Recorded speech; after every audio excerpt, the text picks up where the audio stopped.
शुरू होने से लगभग 22 मिनट दूर हैं। जो दर्शक थोड़ी देर से जुड़े हैं उनकी जानकारी के लिए बता दें, आप लोग इस ऐतिहासिक पल को इसरो के ऑफिशियल वेबसाइट, फेसबुक, ट्विटर और यूट्यूब पे भी देख सकते हैं। Honorable dignitaries, delegates, scientists, media personnel, and dear viewers, a very good evening to all of you. We at ISRO welcome you to the live coverage of India's prestigious Chandrayaan-3 mission's landing event on the lunar surface. These are the visuals from Mission Operation Complex at ISRO's Telemetry Tracking and Command Network, ISTRAC, situated in Namma, Bengaluru, Karnataka. I, Arushi Seth, and my colleague, Dr. Padamdeo Mishra, are your hosts for the evening and shall accompany you on the journey of the landing event from powered descent start to touchdown.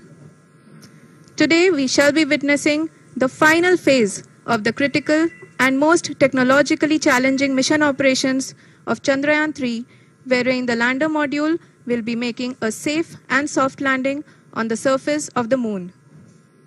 These display screens show the countdown to the power descent start as well as the path that will be followed by the lander module. We are 18 minutes away from the commencement of power descent. India is at the brink of creating history as we all await with bated breath to witness the landing on Moon's south polar region.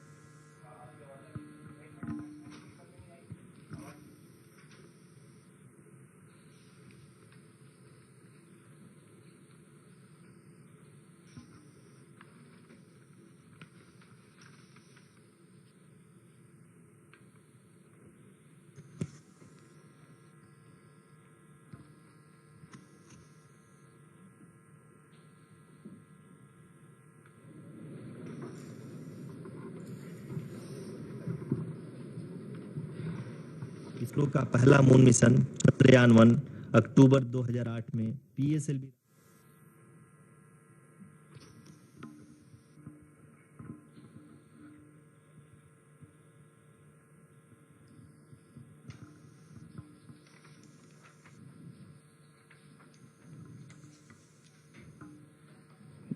धन्यवाद आरुषि। अगर मैं सही मायने में कहूं तो अंतरिक्ष का कोई भी मिशन हो और चाहे किसी भी देश के द्वारा संचालित किया जा रहा हो, इसरो मिशन की निश्चितता और अनिश्चितता के बीच बहुत ही महीन अंतर होता है, जिससे कि एक मिशन सफल या असफल होता है। लेकिन ना हम थके ना हम हारे। हमने पिछली कमियों को सुधारते हुए आज पूरी तरह से आश्वस्त किया है कि लैंडर मॉड्यूल निश्चित तौर पे चंद्रमा के सतह पर सेफ और सॉफ्ट लैंडिंग करेगा। सभी दर्शकों के जानकारी के लिए अब हम इसरो के अब तक के सभी लूनर मिशंस को संक्षिप्त विवरण प्रस्तुत करेंगे। जी हाँ, इसरो का पहला मून मिशन चंद्रयान-1 अक्टूबर 2008 में पीएसएलवी रॉकेट के द्वारा सफलतापूर्वक प्रक्षेपित किया गया था। चंद्रयान-1 ने चंद्रमा के सतह पर पानी की खोज करके पहले ही इतिहास रच चुका है। यही कारण है कि आजकल विश्व के तमाम अंतरिक्ष वैज्ञानिक और स्पेस एजेंसियां चंद्रमा को और करीब से जानने के लिए उत्सुक दिख रही हैं। अगर हम बात करें चंद्रयान-2 की, जो इसरो का दूसरा मिशन है, जुलाई 2019 में इसरो के सबसे ताकतवर रॉकेट LVM-3 द्वारा सफलतापूर्वक प्रक्षेपित किया गया था और आज भी लगभग 4 साल बाद यह चंद्रमा के 100 किलोमीटर के सर्कुलर ऑर्बिट में घूमते हुए बहुत ही उत्तम क्वालिटी का डेटा प्रदान कर रहा है। मिशन के प्रारंभ में इसकी आयु 1 साल निर्धारित की गई थी, परंतु LVM-3 द्वारा बहुत ही सटीक इंजेक्शन और मिशन मैनेजमेंट की वजह से चंद्रयान-2 काफ़ी लंबे समय तक कार्यरत रहेगा। अब तक चंद्रयान-2 चंद्रमा के लगभग सभी भागों का चित्र ले चुका है। इसका एक बहुत ही महत्वपूर्ण पेलोड OHRC यानी कि ऑर्बिटर हाई रेजोल्यूशन कैमरा विश्व का सबसे बेहतरीन कैमरा है, जो कि चंद्रमा की सतह का लगातार पिक्चर भेज रहा है। अब मैं आरुषि जी से निवेदन करूंगा कि वो आप लोगों को इसरो के वर्तमान मिशन चंद्रयान-3 के बारे में बताएं। अभी आपने मिश्रा जी के द्वारा सुना इसरो के अब तक के लूनार मिशंस का विवरण। अब चलते हैं towards Chandrayaan 3, the follow-up mission of Chandrayaan 2, which has been designed to accomplish our mission goals. The primary objective of Chandrayaan 3 mission is the demonstration of safe and soft landing on the lunar surface. This demonstration is a critical aspect for ISRO's future interplanetary missions. In addition to this, the mission objectives also include demonstration of roving capability and conduction of in situ scientific experiments on Moon's surface. Carried on the shoulders of India's heaviest rocket LVM-3 on the 14th of July, Chandrayaan 3 was placed in the precise elliptic parking orbit of size 170 by 36,500 kilometers. ISRO, in its mission plan of following the incremental trajectory approach, carried a total of 5 earthbound maneuvers. The fifth apogee-raising maneuver, which took place on the 25th of July, placed the spacecraft in an orbit of 250 by 1,27,000 kilometers. At the early hours of 1st August, the translunar injection was carried out, after which the composite module began the final leg of its long journey of nearly 3,84,000 kilometers for its rendezvous with the Moon. The TLI was a key step in the mission, enabling the spacecraft to escape Earth's gravitational pull and travel to the Moon. An orbit of 288 by 3,69,328 kilometers was achieved at the end of the translunar injection. जी हाँ, translunar injection किसी भी interplanetary mission के लिए बहुत ही आवश्यक परंतु कठिन operation होता है। इस सफल मैन्यूवर के बाद चंद्रयान 3 पृथ्वी से दूर निकलकर चंद्रमा के प्रभाव क्षेत्र में एक हाइपरबोलिक ट्रेजेक्टरी के द्वारा पहुंचाया गया। पुनः 5 अगस्त 2023 को लूनर ऑर्बिट इंसर्शन के द्वारा चंद्रयान 3 को 160 किलोमीटर के पेरीलून और 18,000 किलोमीटर के अपोलून के साथ चंद्रमा के इलिप्टिकल ऑर्बिट में स्थापित कर दिया गया। TLI के तरह LOI भी एक बहुत जटिल ऑपरेशन होता है। इसमें हमें यह ध्यान देना आवश्यक होता है कि उपग्रह के वेगमान को एक निश्चित बिंदु से घटाया जा सके, अन्यथा उपग्रह चंद्रमा के प्रभाव क्षेत्र से बाहर निकल जाएगा। LOI के सफलतापूर्वक परिचालन के बाद चंद्रयान 3 की कक्षा को 4 बार और परिवर्तित किया गया। इस दौरान चंद्रमा की अधिकतम ऊंचाई को घटाकर 160 किलोमीटर कर दिया गया। इस पूरी प्रक्रिया में प्रपल्सन मॉड्यूल का लगभग 755 किलोग्राम ईंधन का उपयोग हुआ और चंद्रयान 3 के वेगमान को लगभग 850 मीटर प्रति सेकंड कम कर दिया गया।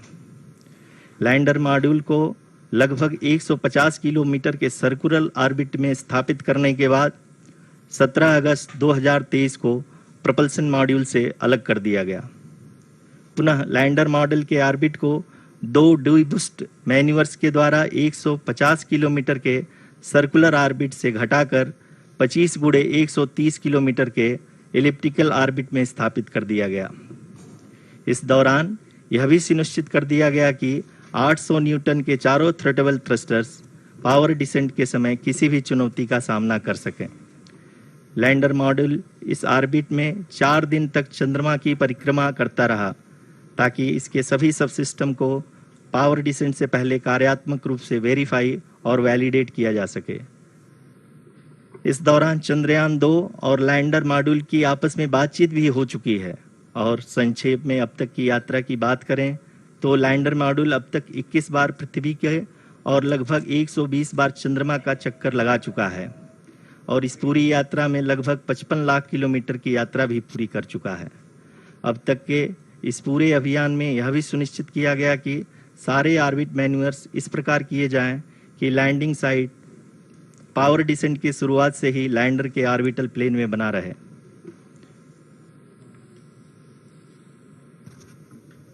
Make it further that is true indeed. We have arrived at the crucial juncture wherein the orbit plane contains the desired landing site at the start of powered descent. We are also happy to announce that live images from the Chandrayaan 3 lander imager camera is being received continuously. The demonstration of The demonstration of soft landing on the moon's surface is no ordinary feat due to the innumerable challenges and complexities involved. The lander velocity has to be killed from nearly 6,048 kilometers per hour without any aid from the thin and tenuous moon's atmosphere. The lunar dust at the time of landing and the craters and boulders scattered over the moon's surface make it further complicated to achieve this. The new and improved Chandrayaan-3 design has been built after envisaging all the scenarios which the lander module can encounter. With several software improvements, provision for full-level redundancies, a plethora of special tests, namely the integrated hot test, integrated cold test, and lander leg drop tests were carried out for the lander module. The success of these tests has provided great confidence in the performance of all the onboard sensors, propulsion system, and associated guidance, control, and navigation algorithms. The key findings during the tests have enabled to improve the overall system performance. The largely unexplored south pole of the moon has been chosen as the intended landing site since there is a possibility of finding ice and other minerals which would be vital resources for explorers. Apart from continuing investigations pioneered by Chandrayaan-1 and Chandrayaan-2, the Chandrayaan-3 mission will also provide invaluable data to the science community around the world.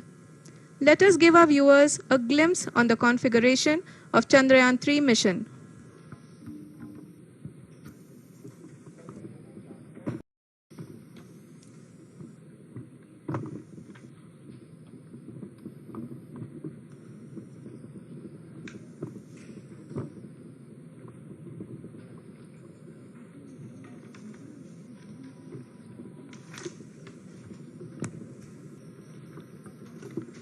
Chandrayaan-3 का mission plan लगभग चंद्रयान-2 के तरह ही बनाया गया है।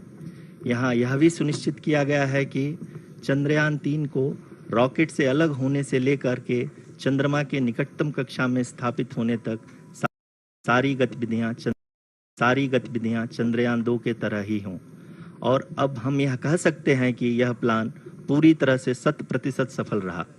हालांकि lander module के sensors और प्रोपल्शन सिस्टम को इस तरह से मजबूत किया गया है कि लैंडर पावर डिसेंट के समय किसी भी आपदा से बाहर आकर के मिशन के मुख्य उद्देश्य को पूरा कर सके।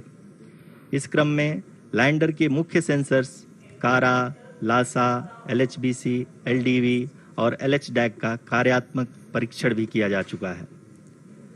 LDV, जो कि पूर्णतः स्वदेशी तकनीकी से बनाया गया एक नया सेंसर है, इसका मुख्य कार्य लैंडर के वेलोसिटी को तीनों अक्षों में कंप्यूट करना है। पावर डिसेंट के दौरान लैंडर के सटीक पोजीशन और वेलोसिटी का ज्ञान होना बहुत ही आवश्यक है। लिराप यानी laser inertial referencing and accelerometer package इस कार्य को पावर डिसेंट के दौरान बखूबी निभाएगा। ट्रैजेक्टरी जनरेशन अहम है क्योंकि हर ऑर्बिट मैन्यूवर के बाद यह सुनिश्चित किया जाता है कि लैंडर की मिशन ऑब्जेक्टिव को ना बदले। इस क्रम में मैं यह भी आपको बता दूं कि ऑर्बिट डिटर्मिनेशन, जो कि उपग्रह के पोजीशन और वेलोसिटी को बहुत ही एक्यूरेटली बताता है, एक बहुत ही कठिन और जटिल कंप्यूटेशन और एस्टिमेशन होता है। यहाँ यह भी जानना महत्वपूर्ण है कि चंद्रयान-2 का OHRC पेलोड अब तक काफ़ी ऊंचे स्तर का डैम प्रदान किया है, जिसके फलस्वरूप लैंडिंग साइट के सीमा को बढ़ाकर 4x2.4 किलोमीटर कर दिया गया है, जो कि पावर डिसेंट के दौरान सॉफ्ट लैंडिंग कराने में काफ़ी सहायक सिद्ध होगा। Apart from the sensors, Chandrayaan-3 is equipped with a suite of sophisticated payload instruments. While Chandrayaan-1 and Chandrayaan-2 orbiter have provided abundant remote sensing data of Moon, equally important are the on-site localized measurements that provide ground truths. Lander and rover have payloads which are completely new and will perform in situ analysis of lunar surface. The two spectroscopes on rover, APXS and LIBS, will actively measure the surface elemental abundances at the landing location and surrounding area. The lander carries a seismometer ILSA that can sense impact events and lunar quakes. The thermal probe CHAST will measure the temperature profile and thermal conductivity of Moon's regolith. The Rambha payload will carry out lunar ionosphere studies, while the Laser Retroreflector Array shall be a passive location indicator for future spacecraft equipped with laser altimeter. The propulsion module has not been left behind, and an experimental shape payload has been added to it as a value addition. It will help in understanding the nature and characteristics of water-rich planets and will also aid in the future study of potentially habitable exoplanets. We are minutes away from the start of powered descent. The entire powered descent shall be carried out by the Onboard Autonomous Landing Sequencer, or ALS, which is a series of instructions preloaded to the lander module. These instructions include the commands to be executed, data to be collected and analyzed, and decisions to be made and executed autonomously throughout the powered descent.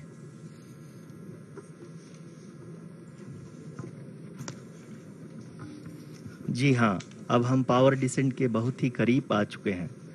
हम आपको बताते चलें कि power descent को कुल 4 चरणों में बांटा गया है। सबसे पहले आता है रफ ब्रेकिंग फेज, जिसमें लैंडर की ऊंचाई को चंद्रमा की सतह से 30 किलोमीटर से घटाकर 7.4 किलोमीटर कर दिया जाएगा। इस पूरी प्रक्रिया को पूरा करने में लगभग 11.5 मिनट लगेगा और इसका समानांतर वेग 1680 मीटर प्रति सेकंड से घटाकर 358 मीटर प्रति सेकंड हो जाएगा। We have continuous flow of lander telemetry data from ISRO's Deep Space Network IDSN-32 located in Belalu, Bengaluru. The data is being acquired real-time by station and is flown to the Mission Operation Complex through our communication links. In addition to it, we also have support from ESA and JPL DSN stations. There will be no ground intervention once the ALS takes charge. The preparation for today's event had started 48 hours before, wherein various pre-selections and uplinking of parameters for the autonomous landing sequence were carried out. The whole descent is divided into 4 phases: the rough braking phase, the attitude hold phase, fine braking phase, and the local navigation phase or the terminal descent phase.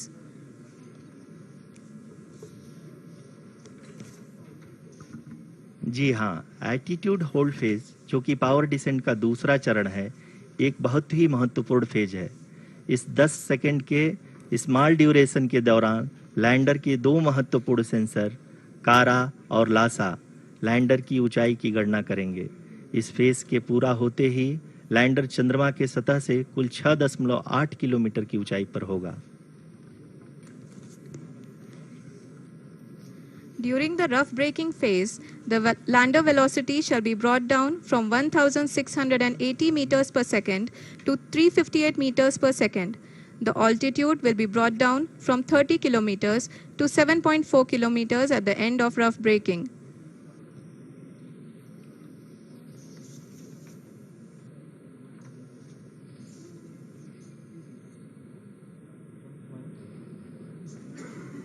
Currently, we can see the scientists are analyzing the lander data.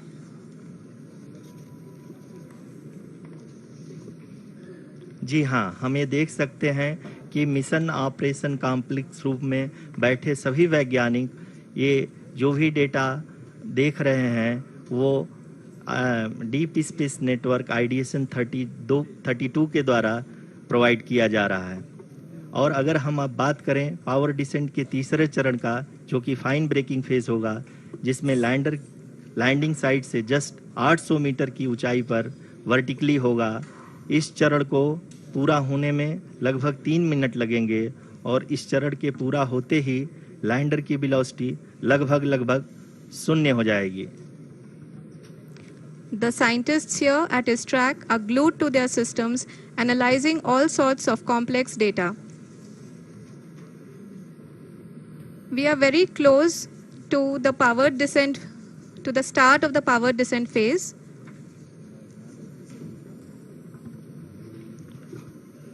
जी हाँ, अगर अगर हम अब बात करें power descent के चौथे और अंतिम चरण का, जो कि लोकल नेविगेशन फेज या टर्मिनल डिसेंट फेज भी कहा जाता है, इस दौरान लैंडर के 2 इंजन बंद कर दिए जाएंगे और लैंडर के सेंसरों द्वारा इसके हाइट और वेलोसिटी की गणना इनर्शियल नेविगेशन को भेज दिया जाएगा। इस दौरान लैंडर 150 मीटर की ऊंचाई को प्राप्त करने के बाद कुल 131 सेकंड लगाएगा। इस पड़ाव पे आने के बाद पुनः लैंडर 22 सेकंड के लिए हॉवरिंग करेगा।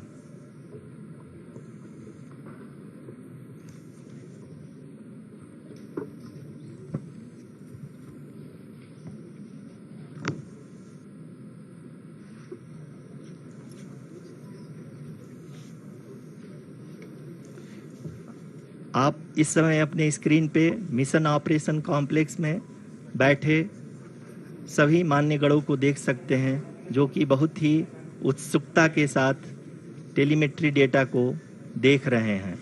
अभी हम लोग पावर डिसेंट शुरू होने से जस्ट कुछ ही पल दूर हैं।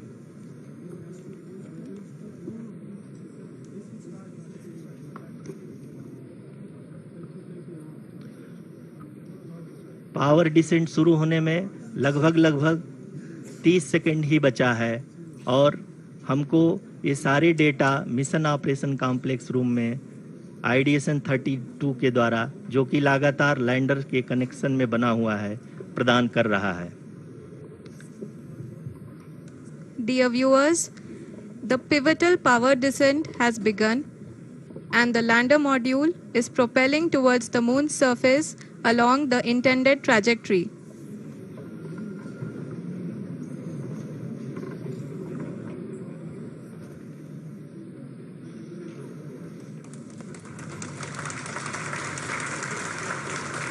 जी हाँ, अब हम देख सकते हैं रफ ब्रेकिंग फेज की शुरुआत हो चुकी है।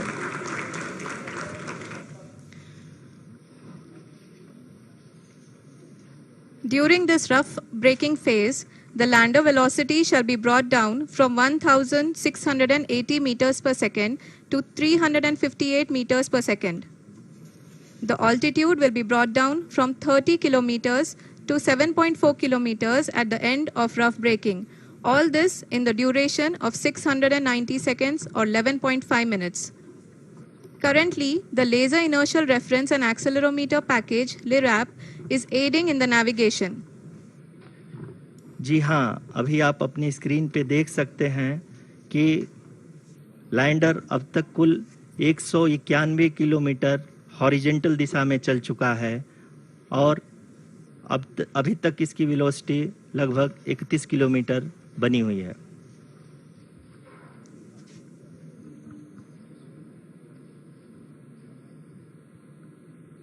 The lander module has traveled a distance of approximately 228 kilometers. The complete downrange that will be traveled during this phase shall be nearly 713.5 kilometers.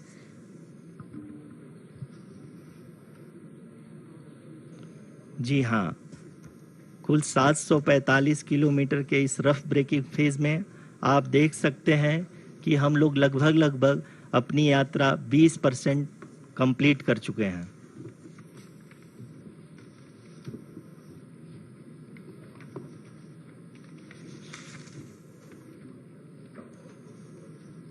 Power descent की यह शुरुआत हम कह सकते हैं कि बहुत ही सटीक और सधी हुई है, जिसमें लैंड वेगमान को अनुमानित तरीके से घटा रहा है।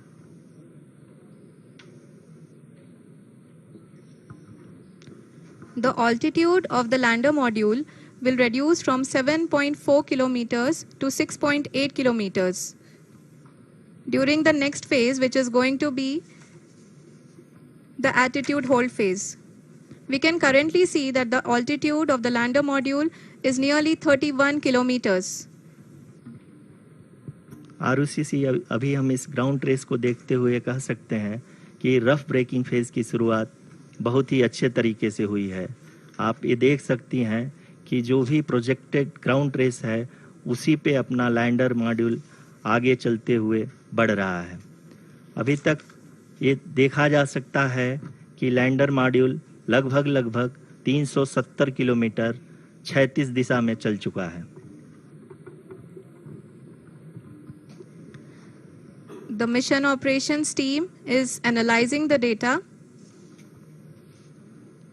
We can all see the seriousness and the concentration with which each and every parameter of the lander module is being analyzed. The performance so far seems to be nominal. जी आरुषि, चूंकि ALS activate किया जा चुका है, इसलिए ground से कोई commanding नहीं की जा रही है। इस दौरान आपके स्क्रीन पे सारे डेटा इसरो के डीप स्पेस नेटवर्क से रियल टाइम में आ रहे हैं। इस मिशन में सेकेंड और थर्ड ऑर्डर गाइडेंस पॉलिनोमियल का प्रयोग हुआ है, जो कि इनर्शियल थ्रस्ट और एंगल के हमेशा सुनिश्चित करेगा। During the entire descent, there is no ground intervention as the ALS has taken charge. The preparation for today's event had started nearly 48 hours before, wherein various pre-selections and uplinking of parameters were done. We can see that the vertical velocity of the lander module has been brought down. It is continuously coming down. And the ALS had already been initiated 1 hour before the scheduled time of the power descent start. Following this, the throttleable engine electronics module, the TECM, was switched on and lander was oriented to the favorable attitude. जी हाँ, आप अपने screen पे देख सकते हैं कि lander module, जिसकी शुरुआत में वेलोसिटी 1680 मीटर पर सेकंड थी, लगभग 1150 मीटर पर सेकंड हो चुकी है, जो कि एक बहुत ही मैजेस्टिक शुरुआत कही जा सकती है इस रफ ब्रेकिंग फेज के लिए।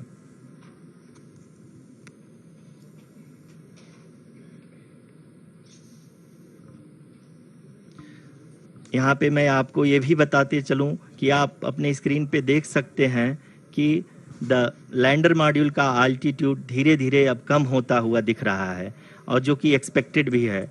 अभी हम बात करें करंट आल्टीट्यूड की, तो जो कि 28.6 किलोमीटर के आसपास है।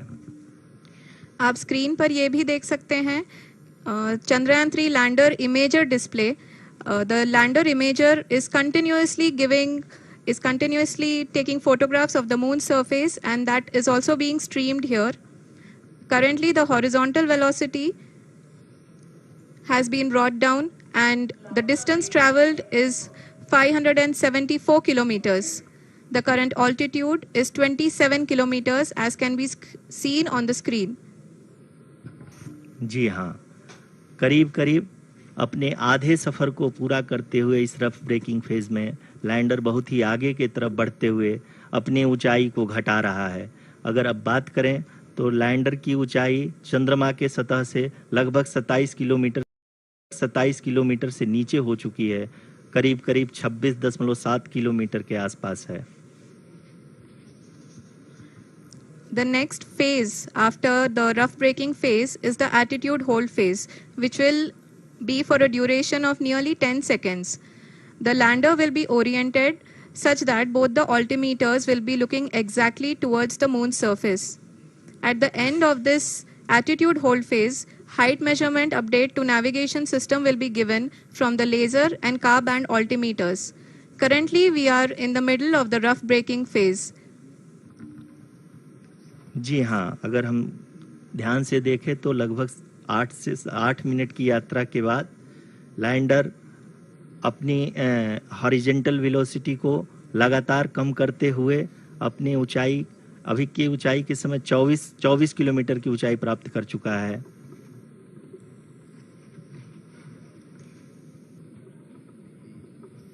अब तक के आंकड़े को देखते हुए हम कह सकते हैं कि लैंडिंग पूरी तरह से नॉमिनल है। यहाँ पर हम देख सकते हैं कि हॉरिजेंटल वेलोसिटी लगातार कम होती हुई दिख रही है।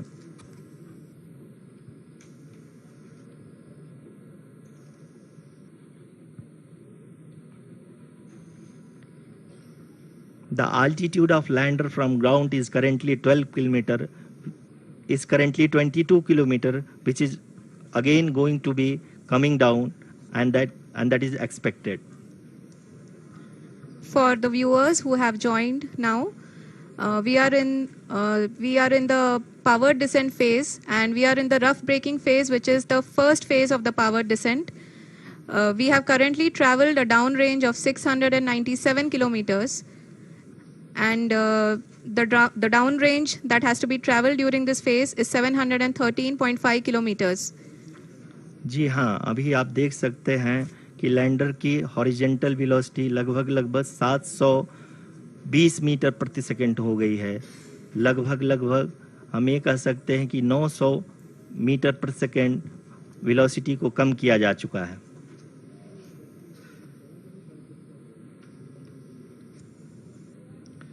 At the same time, we can see the altitude of the lander is just 17.8 kilometer from the moon surface, which is going to be around 7.4 at the end of the rough braking phase.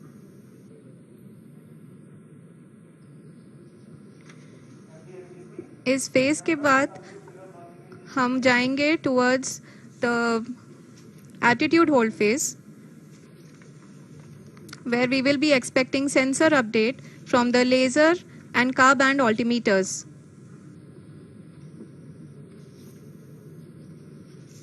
We can see the visualization of the lander module moving towards the moon's surface. The current altitude is nearly 15.2 kilometers and the distance traveled is 754 kilometers. We can also see the image that the lander imager camera has been providing. जी हाँ, इस rough breaking phase के दौरान 800 Newton के चारों throttle engine अपने कार्य को पूरी तरह से अंजाम दे रहे हैं और लैंडर के हॉरिजॉन्टल वेलोसिटी को लगातार कम कर रहे हैं। अब तक लैंडर लगभग अपने 75 से 80% की यात्रा को पूरा कर चुका है।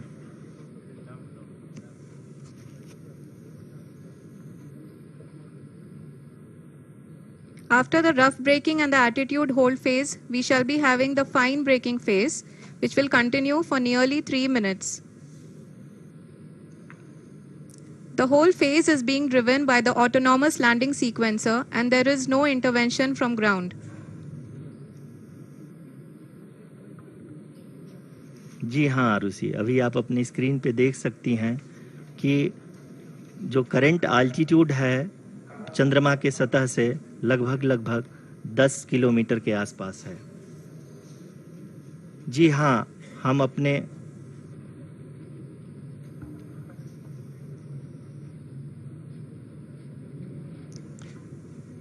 हाँ, हमारे प्रधानमंत्री जी श्री नरेंद्र मोदी जी हम सभी का उत्साहवर्धन करने के लिए दक्षिणी अफ्रीका के जोहानसबर्ग से जुड़ गए हैं।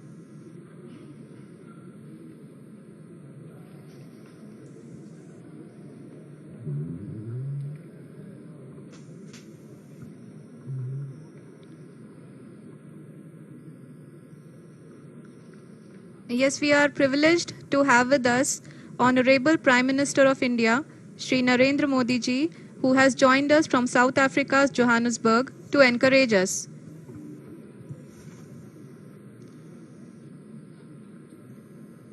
जी हाँ, आप ये देख सकते हैं एटीट्यूड होल्ड फेज भी बहुत ही आसानी से लैंडर फेज ने पार कर लिया है और अब फाइन ब्रेकिंग की शुरुआत हो चुकी है। अभी हम ये देख सकते हैं कि लैंडर की ऊंचाई लगभग 5.6 किलोमीटर है, जो कि इस फेज के उपरांत लगभग 800 मीटर हो जाएगी।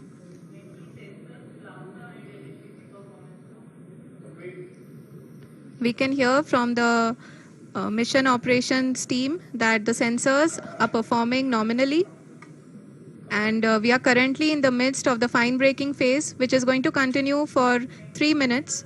And the altitude is going to be reduced to nearly 800 meters at the end of this phase.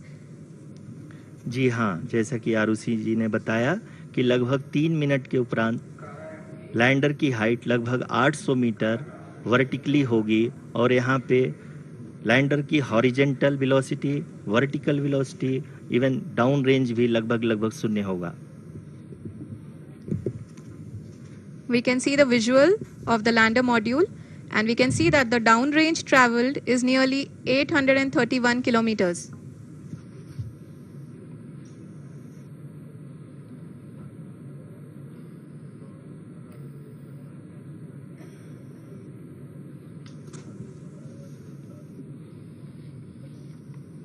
जी हाँ, आप अपनी स्क्रीन पे देख सकते हैं कि लैंडर की ऊंचाई अब चंद्रमा की सतह से लगभग 3 किलोमीटर से कम हो चुकी है। We are very close to the moon's surface, nearly 2.6 kilometers, as we can see.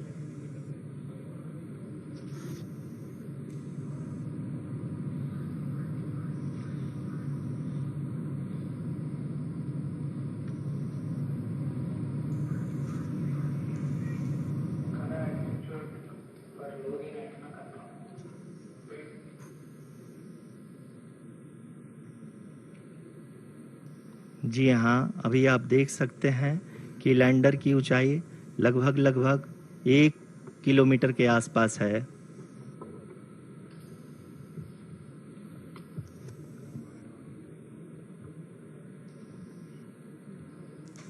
We are nearing the final phase of the power descent, which is going to be the vertical descent phase or the local navigation phase.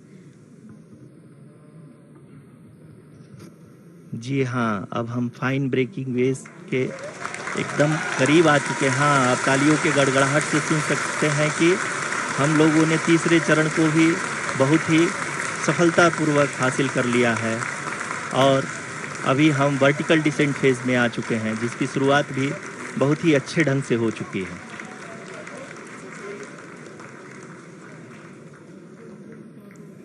Lot of applause indicates that till now the performance has been nominal. We are in the vertical descent phase 1. The altitude is being brought down from 800 meters and we are nearing and approaching the lunar surface. जी, आप अपने screen पे देख सकते हैं कि lander का height लगातार कम होता जा रहा है। इस समय हम लैंडिंग साइट के जस्ट ऊपर हैं और इस समय इसकी ऊंचाई लगभग 600 मीटर के आसपास है। इस फेज के दौरान लगभग 150 मीटर के ऊंचाई पे पहुंचने के बाद लैंडर अगेन लगभग 20 से 22 सेकंड के लिए हॉवरिंग करेगा। We are above the landing site. The horizontal as well as the vertical velocity is now being constantly reduced. And the lander module has begun its descent towards the landing site.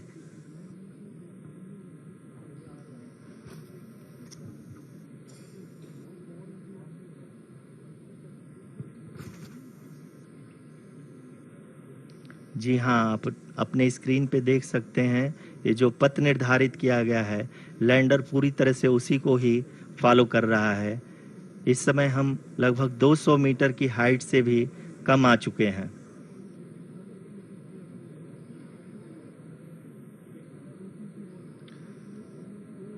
अब हम ये देख सकते हैं कि हम लगभग 150 metre की ऊंचाई पे हैं चंद्रमा के सतह से।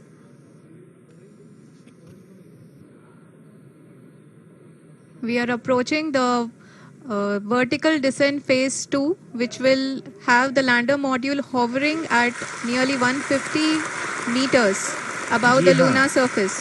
जी हाँ, आप इस तालियों के गड़गड़ाहट को सुन सकते हैं, जो कि सेकेंड हाइवरिक फेज के कंप्लीट होने के बाद इन सारे वैज्ञानिकों के द्वारा की जा रही है।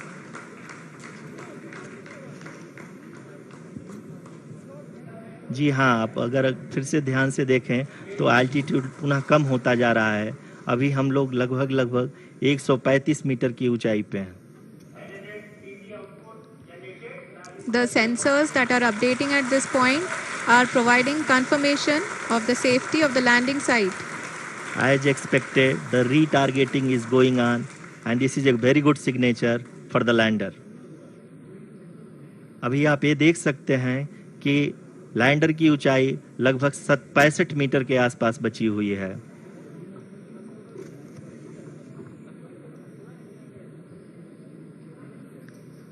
Currently, only 2 engines are now being fired, and we are nearly at zero velocity, vertical and horizontal. We were hovering, and now we are approaching the moon's surface. धीरे धीरे लैंडर की वेगमान को कम किया जा रहा है और हम अब लगभग 50 मीटर से भी कम आ चुके हैं. We can see the Honorable Prime Minister, Shri Narendra Modi ji, who is here to encourage us, and he is critically looking at the visuals.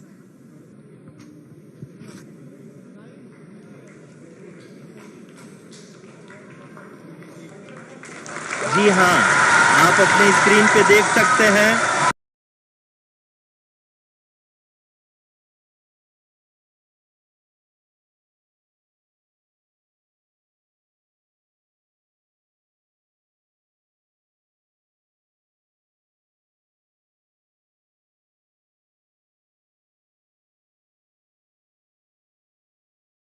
ये हम लोगों के लिए बहुत ही गर्व की बात है.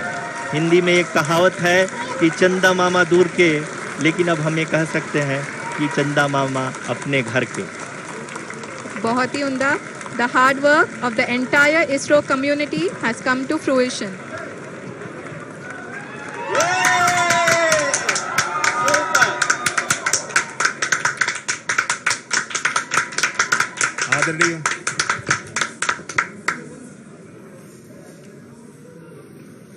आदरणीय प्रधानमंत्री जी, नमस्कार. Sir, we have achieved soft landing on the moon. India is on the moon. Sir, I request our Honorable Prime Minister to address us and bless us. Thank you, sir.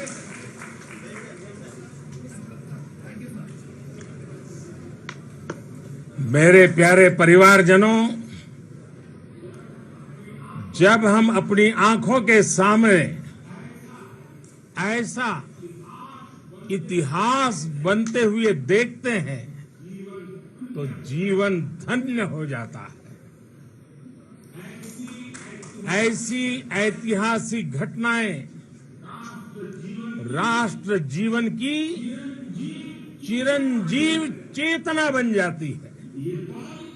ये पल अविस्मरणीय है.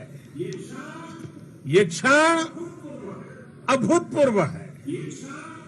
ये क्षण विकसित भारत के शंखनाद का है. ये क्षण नए भारत के जयघोष का है. ये क्षण मुश्किलों के महासागर को पार करने का है. ये क्षण जीत के चंद्र पथ पर चलने का है. ये क्षण 140 करोड़ धड़कनों के सामर्थ्य का है. ये क्षण भारत में नई ऊर्जा, नया विश्वास, नई चेतना का है. ये क्षण भारत के उदयमान भाग्य के आह्वान का है. अमृत काल की प्रथम प्रभा में सफलता की ये अमृत वर्षा हुई है. हमने धरती पर संकल्प लिया और चांद पर उसे साकार किया. और हमारे वैज्ञानिक साथियों ने भी कहा, India is now on the moon. आज हम अंतरिक्ष में नए भारत की नई उड़ान के साक्षी बने हैं. साथियों, मैं इस समय ब्रिक्स समिट में हिस्सा लेने के लिए दक्षिण अफ्रीका में हूं. लेकिन हर देशवासी की तरह मेरा मन चंद्रयान महाअभियान पर भी लगा हुआ था। नया इतिहास बनते ही हर भारतीय जश्न में डूब गया है। हर घर में उत्सव शुरू हो गया है। हृदय से मैं भी अपने देशवासियों के साथ, अपने परिवारजनों के साथ इस उमंग और उल्लास से जुड़ा हुआ हूं। मैं टीम चंद्रयान को, इसरो को और देश के सभी वैज्ञानिकों को जी जान से बहुत बहुत बधाई देता हूं, जिन्होंने इस पल के लिए वर्षों तक इतना परिश्रम किया है। उत्साह, उमंग, आनंद और भावुकता से भरे इस अद्भुत पल के लिए मैं 140 करोड़ देशवासियों को भी कोटि कोटि बधाइयां देता हूं। मेरे परिवारजनों, हमारे वैज्ञानिकों के परिश्रम और प्रतिभा से भारत चंद्रमा के उस दक्षिणी ध्रुव पर पहुंचा है, जहां आज तक दुनिया का कोई भी देश नहीं पहुंच सका।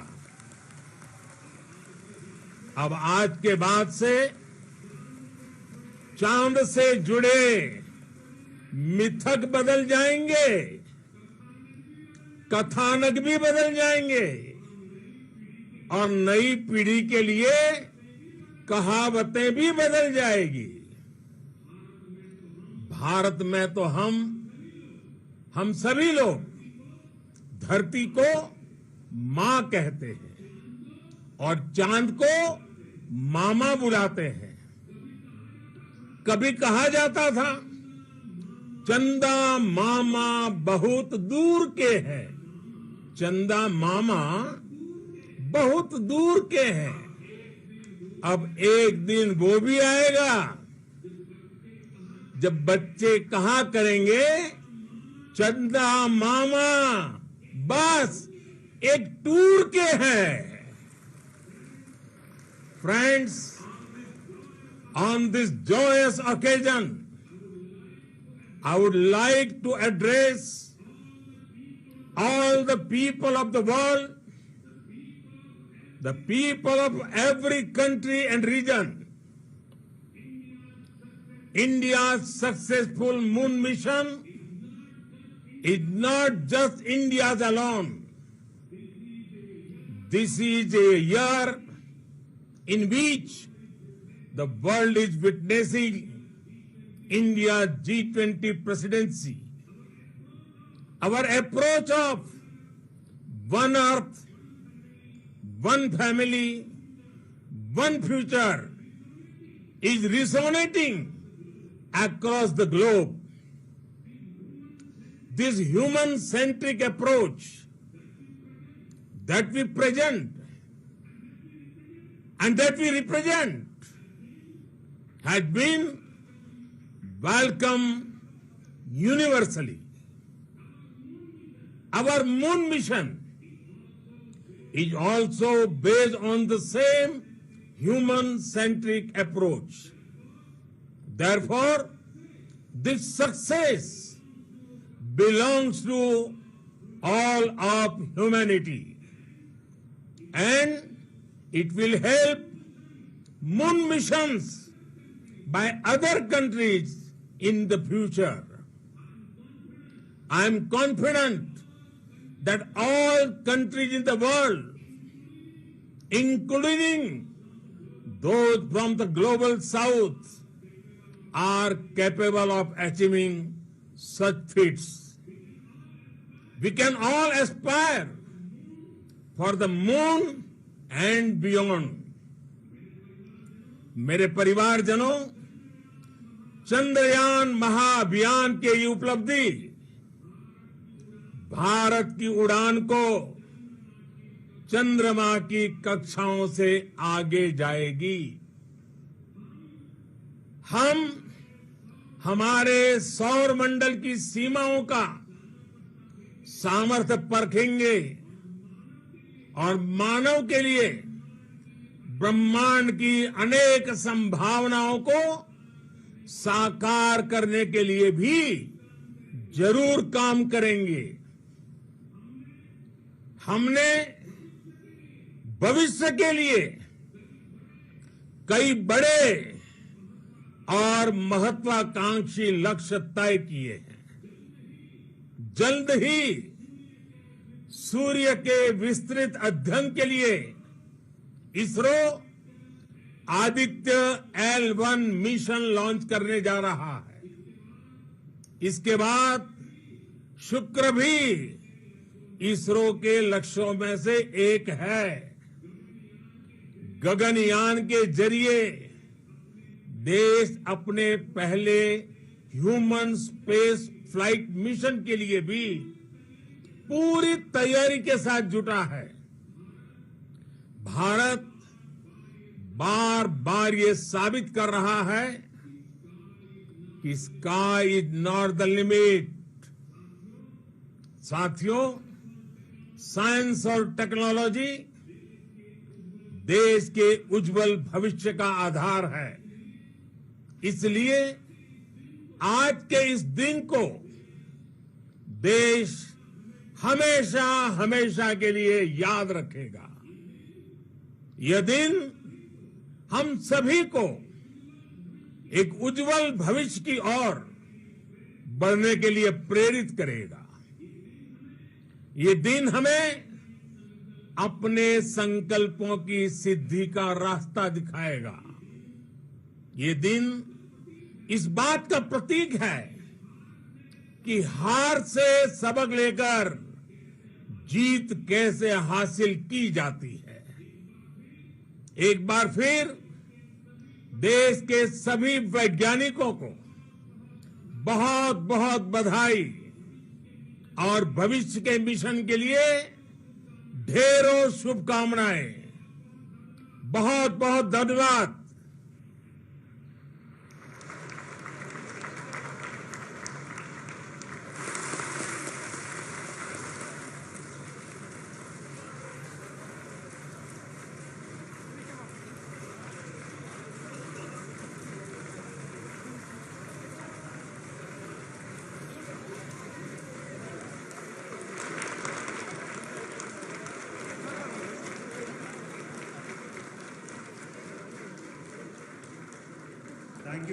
Thank you, Adaraniya Pradhan Mantri ji, for being part of our journey to this success. And let me take this opportunity to thank the people behind this mission, the project director of Chandrayaan 3. He is here. Veera Muthuvel, congratulations to you. The associate project director, Kalpana, and the mission operations director, Srikanth. And the satellite was built at your house satellite center, Shankar, and the director.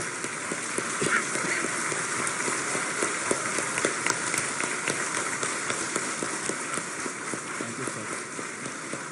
Hello.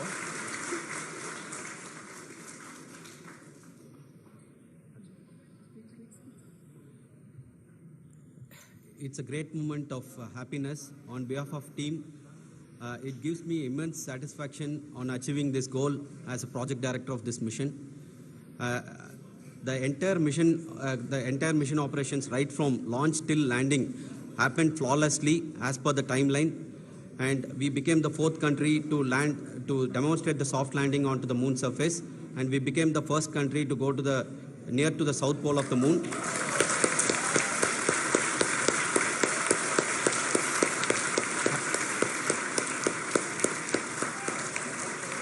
I take this opportunity to thank navigation, guidance and control team, propulsion team, sensors team, and all the mainframe subsystems team who have brought success to this mission.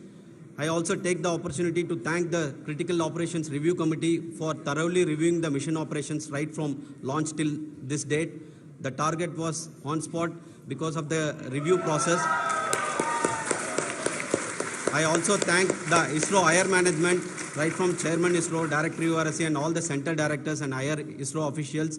And finally, my thanks to the Chandrayaan-3 project executives spread across the ISRO centers. Thank you.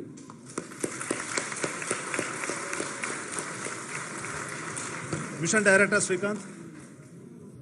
It gives me an immense pleasure to be part of Chandrayaan-3 and acting as Mission Director. I would like to thank each and every team member who has supported in carrying out all the mission operations flawlessly. And I would like to thank my senior management, Chairman ISRO, Director URSC, my senior colleagues and my team members for carrying out and supporting all the things carrying out in a proper way. Thank you very much. Associate Project Director Kalpana. Good evening to all. This will remain the most memorable and the happiest moment for all of us, for our team Chandrayaan-3. We have achieved our goal flawlessly.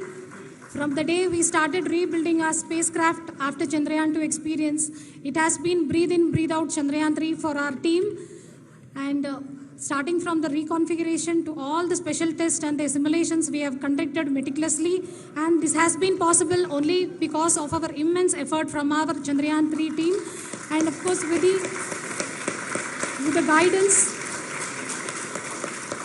the guidance from our Chairman ISRO, our directors, and all our experts, with all this, it has been possible. Thank you, one and all.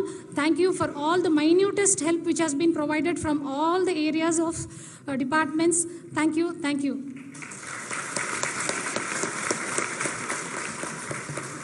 Now, Chandrayaan-3 is a result of the work done by thousands of scientists, engineers, our staff, and industries, and support team across ISRO and other places, other institutions.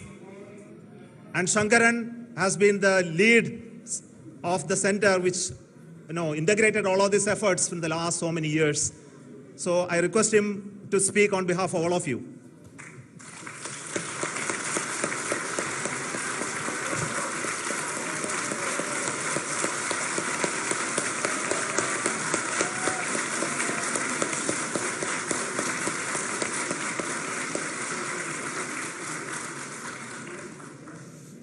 Thank you very much for the affection that has been displayed today now.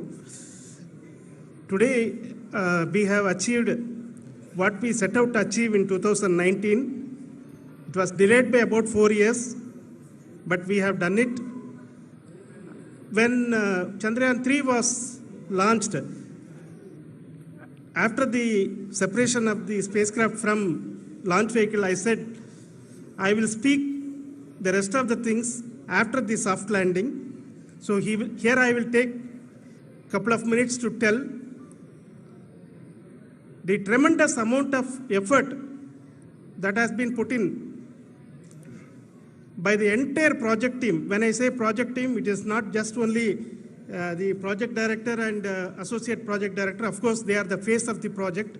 They have been living, sleeping, eating, breathing Chandrayaan for the last 4 years. They have been supported by such a large number of people, particularly in the navigation, guidance and control area, propulsion system. This area, the amount of effort that has been put by people, the number of simulations that have been done, the number of reviews they have gone through, the amount of criticism they faced and overcome that. It is, as a person who has been watching this for the last 4 years along with them, my heart goes out for them. The amount of effort is tremendous. That is what ISRO is all about. That is what our organization has taught us to do. Now today, this success has put us even more higher responsibility, as the Honorable Prime Minister was telling, because we have set the bar now so high. Nothing less than nothing less spectacular than this is going to be inspiring for any of us in the future. So as the Honorable Prime Minister mentioned, we will be now looking at putting the man in space, putting a spacecraft around Venus, and landing a craft in Mars. Work on all these activities are going on for few years, and this success today will inspire us and will spur us to take those efforts even more strongly, so that we will make our country proud again and again and again. Thank you very much for every one of you who have directly or indirectly participated in this mission, encouraged us, intentionally or unintentionally helped us in all for every one of you. A big thank you, because even casual remark, an unintended point can help a person who is striving to reach a goal. The person who is making that remark may not have meant it that way, but sometimes it can ignite that's why I said that even unintended help is very, very, very welcome, and we are very, very thankful for that. Thank you, Team ISRO, for supporting all of us. The amount of affection we received when this mission came into this final stage, the number of people who gave us confidence that nothing can go wrong and this is going to be successful. In fact, I was not that much confident, because we have seen a couple of times issues, because I know very well as a person who has been doing in this domain for 36 years, I know there are thousands of things. Any of that can anytime go wrong and derail, but so many of the people, because that I only see as the reflection of the effort we have put, that people are so happy to see this effort and they want us to succeed. It is not that they know that we are going to succeed. The people want us to succeed. So thank you very much for everyone for your love and affection. We will continue to do our best and make our flag fly, ISRO's as well as India's flag fly high. Thank you very much.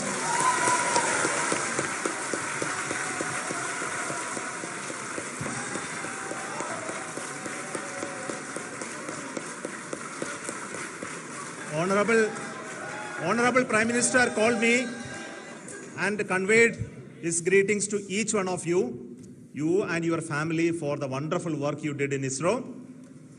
So thanks are to him for the support that he is giving to us for missions like Chandrayaan 3 and the missions that are in the offing. I think that's a great word of comfort that we are receiving for pursuing the inspirational work that we are doing for the nation. I want to tell you, and I want to thank you also for each and everyone who prayed with us in the last many days, who wanted this success to happen in ISRO. I thank all those people all around the country and maybe beyond the country for their blessings and wishes and affection that he has given to each one of us for doing this work for the last so many years. I want to specifically thank some senior people who have been standing with us, especially the name of Kiran Kumar sir and Mr. Kamalakar, Sri Koteshwar Rao. They have been helping so much. They were part of the team to help them to get the confidence and get the reviews done to ensure that nothing goes with any mistakes.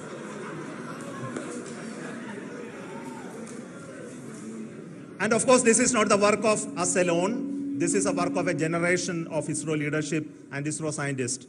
And this is a journey we started in Chandrayaan 1, continued in Chandrayaan 2, and Chandrayaan 2 craft is still working and doing a lot of communication work with us. And all the team that contributed to building Chandrayaan 1 and Chandrayaan 2 should be remembered and thanked while we celebrate Chandrayaan 3. And this is an incremental progress and definitely a great, huge one it is. And thank you so much for all the support and work that you have done. Thank you.